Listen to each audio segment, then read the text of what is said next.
चंचला जैसी सुंदर पत्नी है, उसके पश्चात भी अपने नैतिक कर्म से भ्रष्ट हो चुका है। संस्कार नहीं रहे, चरित्र नहीं रहा। सबसे बड़ी बात, सबसे जरूरी क्या है? सदाचार। सदाचार से ही शिवाचार प्राप्त होता है। सदाचार, अच्छे कर्म। और सदाचार का मतलब बिल्कुल भी ये नहीं है कि 3 घंटे का जप तप और कठिन साधना जी, नहीं। सदाचार किसको कहते हैं? अपने स्वभाव वाला आचरण किया जाए जो मुझे करना चाहिए क्योंकि मैं मनुष्य हूं, उसी को सदाचार कहते हैं। कि मैं जैसा हूं मुझे वो करना चाहिए, मुझे पशुओं की भांति कोई काम नहीं करना चाहिए। समझ रहे हैं आप? देह धरे कर यह फल भाई। आहा, रामचरितमानस किष्किंधा कांड 22वां दोहा, 3री चौपाई। देह धरे कर यह फल भाई, पूरा करो मेरे साथ, भजो राम सब काज बिहाई। ये सदाचार है भैया। अच्छे, सबसे बड़ा महामंत्र राम। राम बोलिए, महामंत्र, महामंत्र। जासु नाम सुमिरत एक बारा, उतरई नर भव सिंधु अपारा। तो सदाचार का मतलब क्या है? सब में ईश्वर को देखना। अलग से कोई आप बहुत ज्यादा वो भी नहीं करें तब भी चलेगा कि हम इतनी देर बैठे मंदिर में, इतनी देर, कुछ नहीं। सदाचार, स्वाभाविक आपका जो आचरण है वो शुद्ध होना चाहिए। पशु जो काम करे वो मेरे द्वारा ना हो, ठीक है? जो राक्षस दैत्य काम करे वो मेरे द्वारा, इतना सा तो करना है। और करना क्या है? जरूरत से क्यों? हमें पाखंड भी नहीं करना, हमें दिखावा भी नहीं करना कि मुख में राम बगल में छुरी, वो भी नहीं करना। हमको क्या कहना है? अंदर भी राम होना चाहिए और बाहर भी राम होना चाहिए। क्या जरूरत है? जैसे हो वैसे रहो ना आप। क्यों दिखावा करना है? क्यों बताना है किसी को कि हम कितनी बार ये करते हैं, उतनी बार नहीं कर। हम उसको खुश करने के लिए करते हैं, दुनिया को दिखाने के लिए। मैं जैसा हूं मैं तेरा हूं, तूने मुझे बनाया है।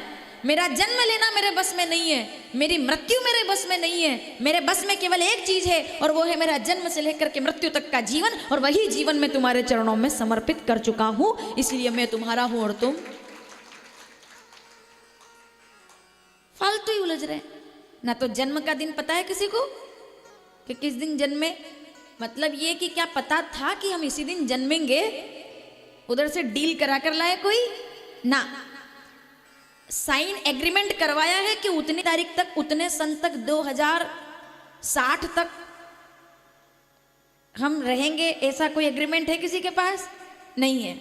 अब देखिए, जितने पंडाल में लोग बैठे हैं, एक बात बताइएगा, धनतेरस पर सोना खरीदा होगा, उसकी गारंटी तो लेकर आए होंगे आप कि सोना खरीदा है तो उसकी कितनी गारंटी है? नहीं लेते सुनार से, उसका नंबर नहीं देखते पीछे कि सोने के अंदर कितना, भैया कितने कैरेट का है। तो सोने की गारंटी लेते हैं, जिसको सोना पहनना है उसकी कोई गारंटी, अपनी कोई गारंटी। तो आप एक बात बताइए, जब जन्म का दिन पता नहीं, मृत्यु का दिन पता नहीं, तो मेरे जीवन, मुझे ये समझ आया कि जीवन में हरिनाम से बड़ा श्रेष्ठ मुहूर्त और कोई नहीं है। वही सबसे शुभ मुहूर्त है जिस दिन आप ईश्वर का नाम लेते हैं। बिंदुक और चंचुला, और हमने इसको पहले विस्तार से सुना है, इसलिए मैं थोड़ा इसको आगे बढ़ा रही हूँ। बिंदुक पापी हो गया था, सदाचार उसने खो दिया।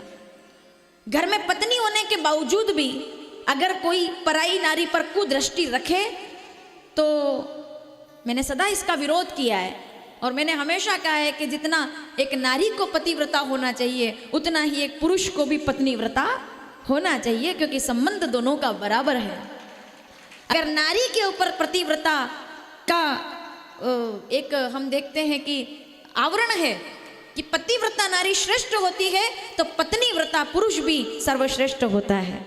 कि जो मेरे लिए व्रत रख रही है, मैं भी उसके लिए व्रत रखूं। तो व्रत रखने का मतलब ये नहीं कि भूखे रहें। करवा चौथ पर तो चाहे आप भूखे रहें, इधर तो 2 टाइम और ज्यादा बनवाते हैं। बोले तुम्हारा तो व्रत है, काम करो हलवा पूड़ी हमारे लिए बना दो। तो ये तो होता ही है। करवा चतुर्थी का व्रत क्यों किया गया? उसकी मान्यता ये है कि उस दिन नारियों का सम्मान बढ़ाया गया है। उस दिन हम देखेंगे, आगे दर्शन करेंगे, कथा में आएगा कि क्या उस महत्व। चतुर्थी आ रही है अपने यहाँ कथा में बीच में, श्री गणेश चतुर्थी और बड़ी चतुर्थी। और आपको अच्छा लगेगा जान करके कि उसी दिन श्री गणेश जी प्रकट होंगे अपनी कथा में। ये कथा के क्रम में आएगा। गणेश चतुर्थी पर ही गणेश जी का प्राकट्य होगा और उस दिन कई माताएं व्रत करेंगी, तो उनका तो वैसे ही व्रत सफल हो गया, क्योंकि कथा भी सुन लेंगे और दर्शन चंद्रमा का भी। और चंद्रमा का दर्शन भी कैसी जगह पे, जो खुद चंद्रमा के समान नगरी नजर आती है, उस जगह पर आप चंद्रमा का दर्शन करेंगे। समझ रहे हैं आप कितनी बड़ी बात है। आप जब अच्छा गंगा जी जाओगे तो घाट दिखेंगे, कैसे दिखते हैं, ऐसे चंद्रमा, चंद्राकार घाट पर।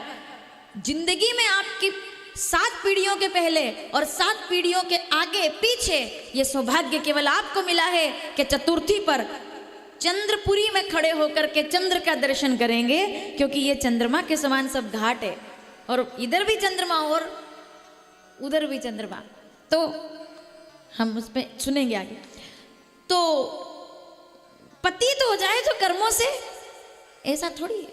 10 तरह का नाम जप करे और पत्नी के प्रति अश्रद्धा रखे, पत्नी का सबके सामने अपमान कर दे, पत्नी को आप अकेले में कोई बात बोल दो वो धर्म है, लेकिन 4 लोगों के सामने कभी कभी आंख दिखा करके और पत्नी को डरा देना वो अधर्म है, क्योंकि वो संबंध विश्वास का है, सम्मान का है, प्रेम का है, और वो परम आवश्यक है कि वो सम्मान प्रेम बना रहे। ये आप सीखेंगे शंकर भगवान से, ये आप जानेंगे।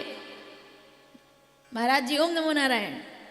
जब मैं 3 जुलाई को आई थी यहाँ, तो आपने हमारा हवन करवाया था और गायत्री मंत्र और सब, मुझे हाँ बहुत बहुत आभार है आपका। तो पति पत्नी के बीच में एक सम्मान का भाव हो, ये कथा आपको बता रही है, इस बात को समझिएगा। बिंदुक चंचुला, जो चंचुला सुंदर होने, बिंदुक ने अपने वो पद से भ्रष्ट हो गया, कर्म से भ्रष्ट हो गया, तो एक समय आने पर मदिरा पान करने लगा, फिर उसके बाद सब तरह के अपराध करने लगा, चोरियां करने लगा, और थोड़ा सा उम्र बीती और मृत्यु को प्राप्त हो गया। और महाराज जी जैसी मति वैसी गति, मुक्ताभिमानी, अष्टावक्र गीता पहला प्रकरण, कितना गजब का सूत्र है कि मुक्ताभिमानी मुक्तो ही बदो बदा अपि मन्यपि किवदंती सत्यम या मतिर सा गतिर भवेत। जिसकी जैसी मति होगी उसकी वैसी गति। जो जीवन भर पैसा पैसा पैसा पैसा करता रहेगा, उसको आखिर में जाकर के अगले जन्म में नाग महाराज बन करके किसी मणि की रक्षा के लिए बिठा दिया जाता है कि क्यों बनाया मेरे को नाग महाराज, बोले तुम ही पैसा पैसा कर रहे थे, अब बैठे रहो। तो ऐसे जो दिन भर केवल बोझ उठाता रहे, बोझ ढोता रहे, अगले जन्म में उसको बेल बना दिया जाता है कि तुम मनुष्य होने के बाद भी बोझ ही उठाते रहे, भगवान का नाम तुमने लिया नहीं, तो इसके लिए तुमको। तो भैया बिंदु मृत्यु को प्राप्त होने के बाद पिशाच योनि में चला गया, प्रेत बन गया, वो विंध्य पर्वत पर जाकर भटकने लगा। अब यहाँ चंचुला अकेली रह गई। अब वो अपने बंधु बांधवों के साथ, वो भी कहीं ना कहीं पूजा पाठ उसने भी त्याग दिए, छोड़ दिए, वो भी कर्म भ्रष्ट हो गई। और जिस घर में पूजा पाठ, नारियों का धर्म है पूजा और अपने घर के संस्कार बनाना। देखिए इस पर विशेष ध्यान दीजिएगा आप। दुनिया का कोई संत आपके घर के संस्कार नहीं बना सकता, एक घर की नारी ही एक घर का संस्कार निर्माण करती है। उसके अलावा कोई भी, कोई पंडित, कोई विद्वान, कोई साधु, कोई संत आपको जीवन का उपदेश दे सकता है, गृहस्थी का उपदेश कोई नहीं दे सकता। गृहस्थी के सबसे बड़े उपदेशक कौन है? गृहस्थी के सबसे बड़े उपदेशक याद कीजिए, नाम आपसे पूछूंगी मैं, चलो अरे सबको क्या, सब इधर ही बैठे हो आप, सुनो। गृहस्थी का सबसे बड़ा उपदेशक कौन है? सन्यासियों को किसी को गुरु बनाना हो तो हनुमान जी को बनाना चाहिए, क्योंकि वो ब्रह्मचारी है। संतों को किसी को गुरु बनाना हो, योगियों को गुरु बनाना हो तो राम जी को गुरु बनाना चाहिए, क्योंकि वो योग से जीवन उन्होंने अपना जिया है। लेकिन अगर संसारियों को किसी को गुरु बनाना हो तो उनको शंकर भगवान को अपना गुरु बनाना चाहिए, क्योंकि मेपू पर सांप राखे, सांप पर मोर राखे, बेल पर सिंह राखे, वाके कहाँ भीति है, पूतनी को भूत राखे, भूत को भी भूति राखे, चाह मुख गज मुख यह बड़ी नीति है, काम पर बाम राखे, आग पर पानी, आग आग आग पर तीसरा नेत्र खुल जाए तो आग ही आग, आग पर पानी राखे गंगा। कॉम्बिनेशन देखिए आप। उसके बाद भी लोग पूछते हैं कि बद्रीनाथ धाम में एक तरफ ठंडा पानी एक तरफ गर्म पानी का कुंड कैसे हो सकता है? क्या शंकर जी को नहीं देखा? इधर गर्म लावा निकल रहा है, इधर गंगा बह रही है, इसमें संशय क्या हो गया? आग पर काम पर बाम राखे, आग पर पानी राखे, विष आहा विष गले में, दिल में राम नाम का अमृत, विष को पीयूष राखे, सोई जग जीती है, देवी दास देखो ज्ञानी, शंकर की सावधानी, सब विधि लायक पे राखे राजनीति है। उनसे बड़ा कोई परिवार का मार्गदर्शक नहीं हो सकता कि पत्नी है साथ में, होनी चाहिए ना, क्या दिक्कत है। सब तो बाबा नहीं बन सकते, सब तो साध्वी नहीं बन सकता, जरूरत भी नहीं है। ये तो अपना अपना एक मार्ग होता है। मैं 6 साल की थी तो जानते हैं, बहुत पुराने लोग यहाँ बैठे हुए हैं, मैं 6 साल की थी तब से मेरा ये था कि मुझे कथा करनी, और मेरा कभी कोई दूसरा लक्ष्य रहा ही नहीं कि मन बदल जाए, कि मैं 2 साल बाद सोचूं कि 3 साल। 6 साल की थी मैं, और पहली बार जब मैं अभी कलाली गई थी भैसवा माता जी के यहाँ दर्शन करने के लिए, तो पहला गांव जहाँ कथा की थी मैंने, जब पहली बार उस दिन मैंने सोच लिया था मुझे संन्यास लेना है। 2005 में मैंने संतों से कह दिया मुझे संन्यास लेना है, मुझे इसी क्रम में जाना है। तो ये तो भाव है, ठीक है, बदल गया जीवन। लेकिन एक बात मैं कहती हूँ, कपड़ा बदल करके भी हम लोग सन्यासी हैं, लेकिन रंग बिरंगे कपड़ों में भी सब माताएं भी सन्यासी है। इतना त्याग आप लोग अपने जीवन में करते हैं। अपने लिए ताली बजाओ, इधर से उम्मीद मत करो, खुद ही ताली अपने लिए बजानी पड़ेगी। इधर तो कितना भी सजा के दे दो थाली, तब भी यही कहेंगे नमक कम है फिर भी आज। उनने इतनी अच्छी बनाई थी भिंडी की सब्जी, पता नहीं अपने यहाँ क्यों अच्छी नहीं बनती। ये होता है। दूसरे के घर अगर निमंत्रण पे अगर चले गए तो घर आके बोलेंगे क्या सब्जी बनी थी। अच्छा, और फिर एक बार बोल दे तो वो अंदर से सब्जी काटते काटते एक बार हाँके दे, हाँ ठीक है बनी बनी होगी, खा ली ना, अब बैठो अखबार पढ़ो, काम कर लो। फिर घूम के आएंगे क्या सब्जी बनी थी, एकदम सही मसाला। 30 साल से भोजन ये खिला रही है 40 डिग्री के तापमान में। उसने अपेक्षा कभी नहीं की, भारतीय नारी कभी अपेक्षा नहीं करती कि मेरी तारीफ करो।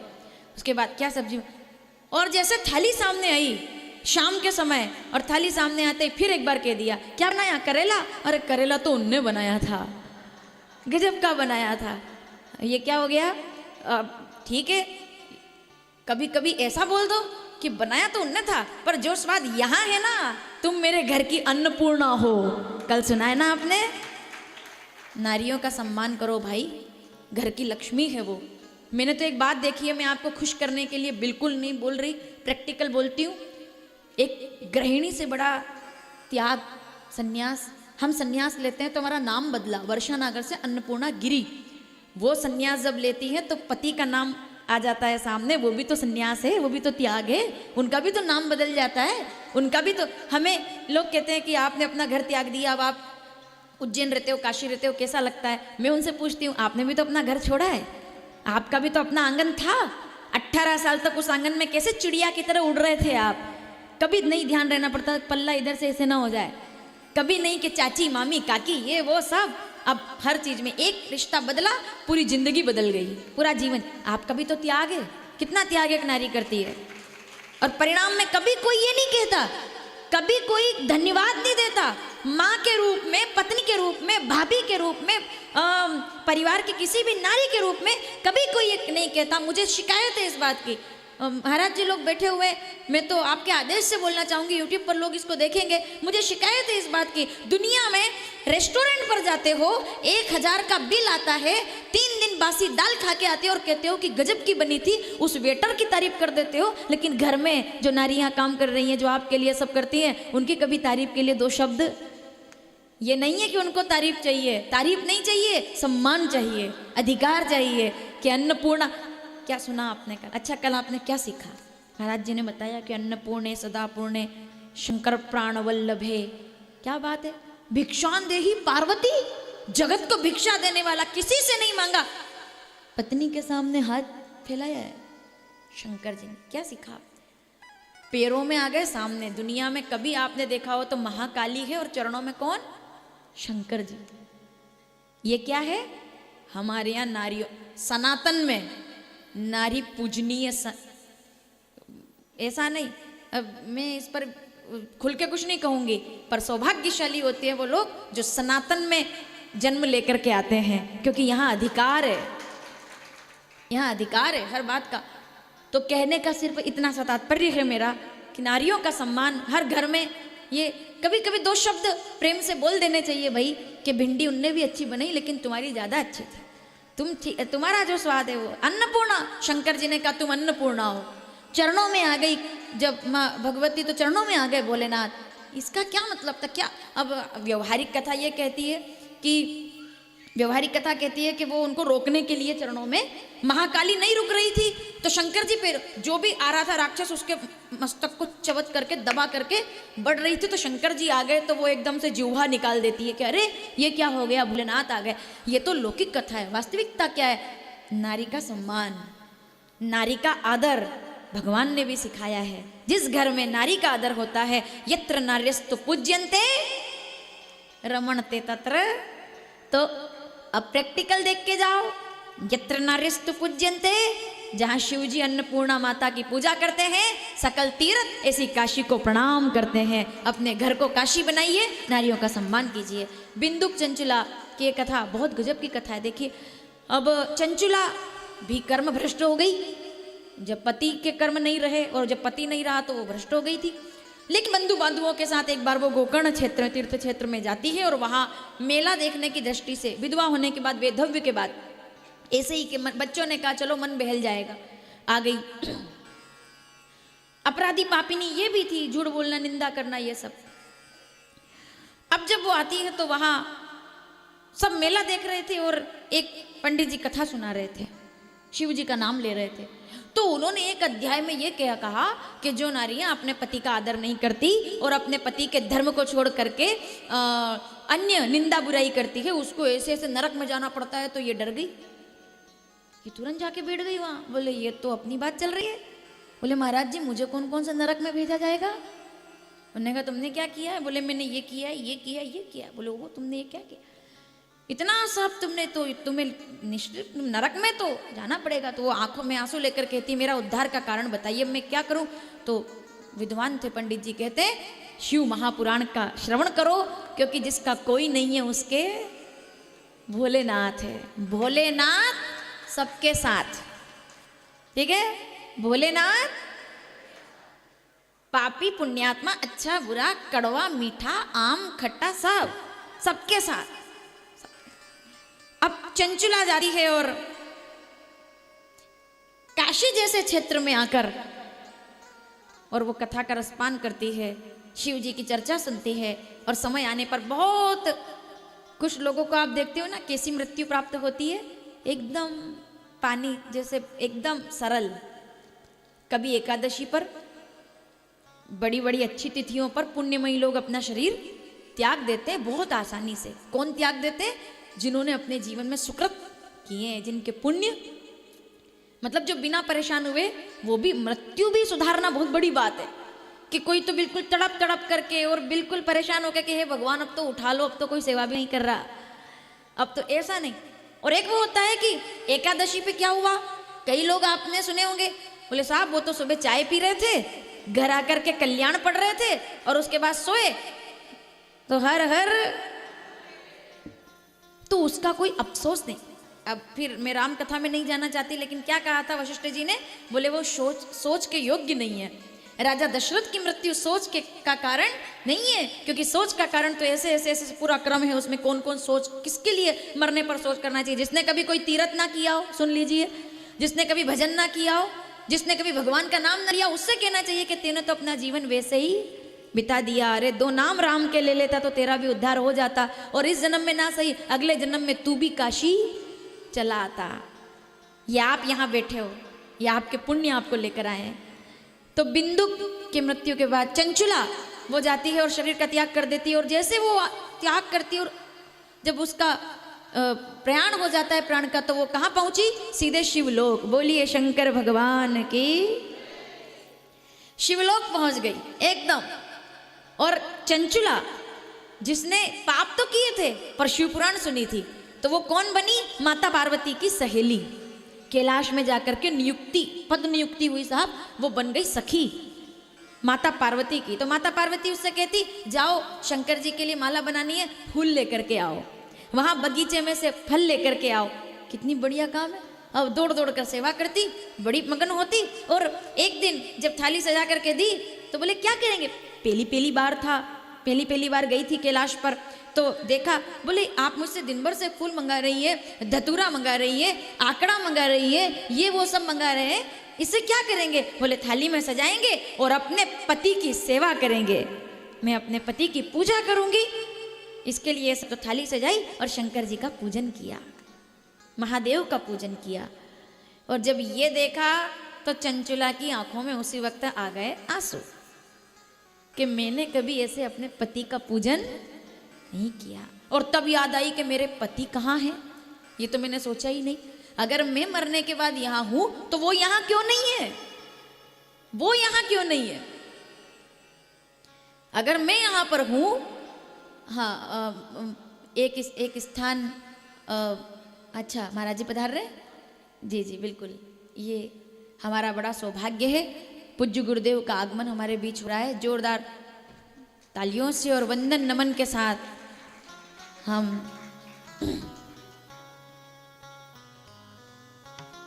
सद्गुरुदेव भगवान की गुरुर ब्रह्मा गुरुर विष्णु, हाथ जोड़ करके गुरुर्देवो गुरुर साक्षात तस्मै श्री अखंड मंडलाकार व्याप्तम येन चराचर तत्पदम दर्शितम येन तस्मै श्री गुरुवे नमः।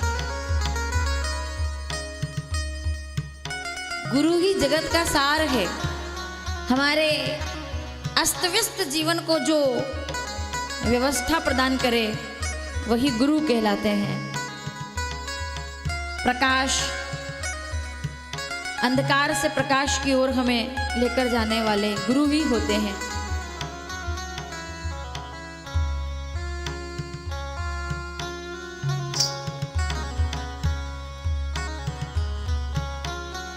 सभी अपना स्थान ग्रहण करेंगे।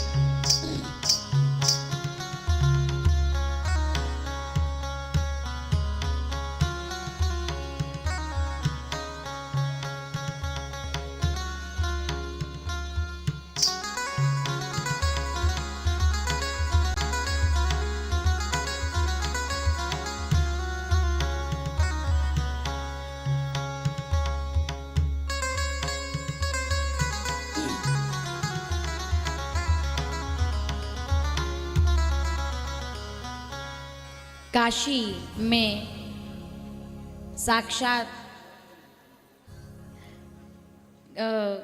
कैलाश मठ की इस पवित्र गरिमामयी भूमि पर महाराज जी के आशीर्वाद से आयोजित इस कथा में हम आप सभी का पुण्य हमें लेकर आया है। एक बार दोनों हाथ उठाकर ऐसे प्रणाम करते हुए और तालियों के साथ वंदन नमन अपना महाराज जी तक पहुँचाएं। और यही हम सभी का सौभाग्य है कि हमें कथा के साथ गुरु दर्शन भी हो रहा है। महाराज जी को कल कथा के लिए आज यहाँ से विदा होंगे महाराज जी, क्योंकि कथा है कल से मध्य प्रदेश में मंदसौर के पास। लेकिन कल आप जाने वाले थे 23 को। मैंने निवेदन किया, आग्रह किया कि हमारे सब लोग जो कि अब सब आपका है, ये पूरा परिवार सब आपका है, तो सब दर्शन कर पाए, ऐसा मेरा भाव था। और आपने बहुत सरलता से उस यात्रा को आज तक और आज शाम को आप इंदौर के माध्यम यहाँ से इंदौर पहुँच करके और कथा में पहुँचेंगे। तो ये गुरु जी की बड़ी करुणा है हम सभी पर। तो मैं उनके चरणों में बारंबार प्रणाम करती हूँ कि उनका वरद हस्त, उनका आशीर्वाद हमें प्राप्त होता रहे। तो महाराज जी बिंदु और चंचुला की कथा हम सुना रहे थे शिव पुराण के माध्यम से कि वो जब जाती है कैलाश पर और सेवा करती हुई, वो दर्शन करती है कि माता पार्वती सेवा कर रही है अपने पति की, तो वो प्रणाम करके कहती है कि काश कि मेरे पति यहाँ होते, अगर मैं यहाँ हूँ तो मेरे पति कहाँ हैं, उनको भी यहाँ होना चाहिए ना, वो यहाँ क्यों नहीं है। ऐसा सोच करके वो आंखों में आंसू लेकर बैठी रहती। तो माता पार्वती ने पूछा, अब सोचो जिनकी सहेली जगत जननी है, पार्वती माता है, उनको उदास कौन रहने देता। तो उन्होंने पूछ लिया, बोले क्या बात है, तुम जब से कैलाश पर कोई उदास नहीं रहता, कैलाश पर कोई उदास नहीं रहता, कैलाश मठ में कोई उदास नहीं रहता, इसीलिए वो कैलाश है। कैलाश पर कोई उदास नहीं रहता। और जो कभी सोचे कि हमको कैलाश जाना है, हमको कैलाश जाना है, तो समझ लो इच्छा पूरी हो गई। कोई आपसे पूछेगा कहाँ गए थे, बोले आज तो कहेंगे कैलाश जा करके आए हैं, क्योंकि कैलाश में भी बाबा भोलेनाथ है। भगवान आशुतोष जहाँ आनंद बरसाते हैं वही उनका कैलाश है, उसी को कैलाश कहते हैं, जहाँ वो आनंद से रहते हैं। तो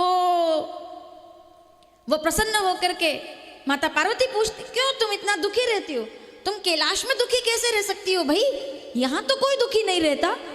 तो वो कहती है कि मुझे अपने पति की याद आती है कि वो चाहे जैसे भी थे, आखिर तो मेरे पति थे। तो मैं बड़ा दुख, कहाँ है वो इस समय, मैं कैसे जानूं? तो उन्होंने का पता लगा देते हैं अभी। तो उसी समय नारद जी महाराज का आगमन हो गया। नारद जी महाराज दोनों को चर्चा करते देखते हैं, तो पूछते क्या बात है? माता पार्वती कहती है जरा पता तो करो कि इनके पति कहाँ हैं, कहाँ भटक रहे हैं। नारद जी ने आकर के सूचना की, बोले वो तो विंध्य पर्वत पर पिशाच बन करके भटक रहे हैं। जैसे ही ये सुना तो चंचला और रोने लगी, बोले मैं तो यहाँ सखी बन करके आनंद कर रही हूँ, माता पार्वती की सहेली बन करके शिव नाम जप रही हूँ, मेरे पति पिशाच योनि में, ये कैसे हो सकता है? तो कल्याण का साधन बताइए।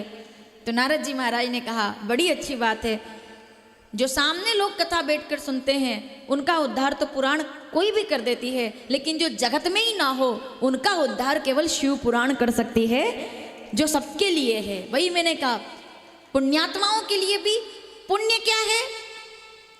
पुण्य केवल इतना, उसका कोई आपसे उदाहरण पूछे या उसका अर्थ पूछे, पुण्य किसको कहते हैं? जो हमारे द्वारा किए हुए अच्छे कार्य जो कभी छीन नहीं होते, उत्तम कार्य जो मरने के बाद भी छीन नहीं होते। आप रहे ना रहे लेकिन आपके वो सुंदर कार्य रहेंगे, उसको पुण्य कहा जाता है। कि मैं रहूं ना रहूं लेकिन मेरे द्वारा किए हुए कार्य रहेंगे, उत्तम कार्य जिसको आयु से फर्क नहीं पड़ता उसको पुण्य कहते हैं, वही पुण्य। तो ऐसे में महापाप करने वाला मेरा पति, अब वो तो वहाँ है और मैं यहाँ आनंद में हूँ। तो नारद जी महाराज ने कहा शिव पुराण अगर सुन ली जाए तो शिव महापुराण कथा का श्रवण करने से, ये ऐसी कथा है जिसका श्रवण करने से दरस परस मज्जन अरु, चाहे राम कथा हो, भागवत कथा हो, शिव कथा हो, रामचरित्र मानस, बालकांड 34वां दोहा पहली चौपाई, दरस परस मज्जन अरु पाना हरई पाप कह वेद पुराणा। दर्शन से, मज्जन से और श्रवण से हर तरह से पाप मुक्त कर दे, वो ये कथा है। तो अगर वो इनके पति को सुना दी जाए तो हो सकता है। तो माता पार्वती ने कहा कि आप तो गुरुजी हैं, आप ही ये कार्य हमारे लिए कर दे। तो नारद जी कहते हैं मैं गुरुजी तो हूँ लेकिन शायद तुम भूल गई कि मुझे भी श्राप लगा हुआ है।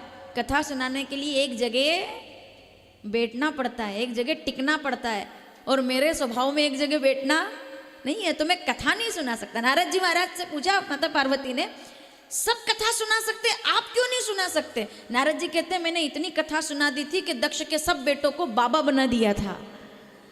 तो मैं इतना बैठा कि मेरे सामने वाला जो मेरे सामने बैठता था फिर वो कभी जगत में नहीं बैठा, उसने कभी शादी नहीं की, और इसके कारण से मुझे श्राप दे दिया दक्ष ने कि नारद जी महाराज आप कितने मेरे बेटों को बैरागी बनाएंगे, सन्यासी बनाएंगे।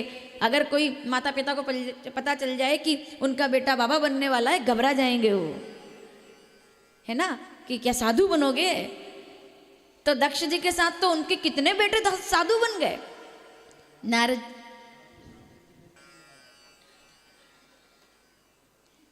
यही तो काशी की महत्ता है महाराज जी, कि वही वो महाराज जी बता रहे हैं कि हम परिवार के सब लोग 3 जुलाई को आए थे कि काम, तो महाराज जी उसका एक कारण है। ऐसा होता है कि जब घर का कोई बहुत अच्छा एकदम पढ़ा लिखा हो, एकदम होशियार, तो उसको कहते हैं ये तो कलेक्टर बनेगा, सुनना थोड़ा। फिर दूसरा कोई छोटा बेटा हो उससे कहेंगे ये तो डॉक्टर बनेगा, और जो तीसरा होता जो कुछ नहीं करता बोले ये बाबा जी बनेगा। तो हमारी स्थिति उसमें से समझ लीजिए आप कि ये क्या करेगा, बोले ये बाबा जी बनेगा, ठीक है। तो ने कहा होता है ना ऐसा, ये क्या करेगा, बोले तुम क्या करोगे, कलेक्टर, ये होशियार बोले ये डॉक्टर, ये बोले ये अफसर, बोले ये कुछ नहीं है बाबा जी बनेगा, ये कुछ नहीं करता। यही अब महाराज जी कितना बढ़िया इसमें देखिए, ये कुछ नहीं करता, ये बाबा जी बनेगा।